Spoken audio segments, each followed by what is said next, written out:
انه يقول لك يا اخي ده طويل البال قوي، ما شاء الله عليه، عنده كده طولة بال وعنده حلم، حاجه جميله.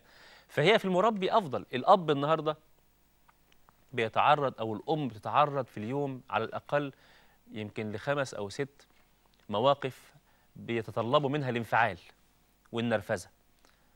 فهي لو عملت كده، لو انفعلت على كل موقف، انفعلت، هي بتعلم اولادها الانفعال، وبيأثر ده عليهم بطريقه غير مباشره.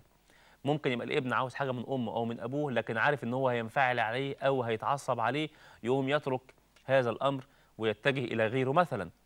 لكن طولة البال بتشجع الابن انه حتى لو اخطأ بيروح يعترف بالخطأ للاب. الاب يقول لابنه انا عاوزك تبقى صريح معايا في كل حاجه، او الام مثلا. فالبنت غلطت، فرايحه تقول للام انا النهارده غلطت في المساله دي، او عملت حاجه هي مش عارفه هي صح فيها ولا غلط فيها. فلما تقول الام انا عملت الموضوع الفلاني، والام تبقى حليمه، تقوم تقول لها لا انت غلطتي في الموضوع ده، طالما صرحتيني بقى انت غلطتي، والصح كذا وكذا وكذا وكذا.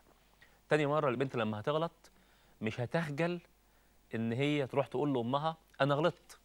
الابن لما يغلط مش هيخجل او مش هيخاف او مش هيحمل هم انه يقول لابوه او لامه انا غلطت في المساله دي او وجهيني في المساله ديت. لكن كيف الحال اذا راح قال لابيه او هي قالت لامها انا عملت كذا كذا، ولسه بتحكي لها، قامت الام بقى طايحه فيها، وانت كل يوم تجيبي لي مصيبه، ومفيش الا انت في البيت، وانت اصلك مش متربيه، وينعل ابو ما اعرفش ايه، وهو يقول لها ينعل ابو ايه. فيبقى الحال عامل ازاي؟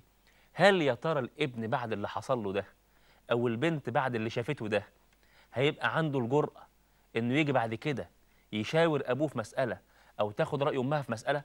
طبعا لا. تقول لك لا، انا لا بقول لها تنفعل عليا وبتشتمني وبتبهدلني وبتنهارني، ويمكن كمان انك تكرشها بره البيت، ويمكن تحرمها من المصروف، ويمكن ينعل ابو تربيتك، وينعل ابو اللي ربطك، وينعل ابو اللي رباكي، ويمسكوا في بعض، وبقت خناقه في البيت. الاب يقول كده الام تسمع، او الام تقول كده الاب يسمع، تبقى خناقه في البيت. فاحنا عاوزين يبقى عندنا صفه الحلم. المدرس النهارده وهي طبعا بقى الحديث المدينه النهارده، المدرسين اللي بيضربوا التلاميذ، المدرس اللي بينفعل على التلميذ. انا عن نفسي وانا صغير، انا درس لي مثلا في حياتي كلها قول 100 مدرس ما بين ابتدائي واعدادي وثانوي وكليه. ال 100 مدرس دول انا عارفهم بالواحد، وبحب منهم ناس وما بحبش منهم ناس، ده الطبيعي.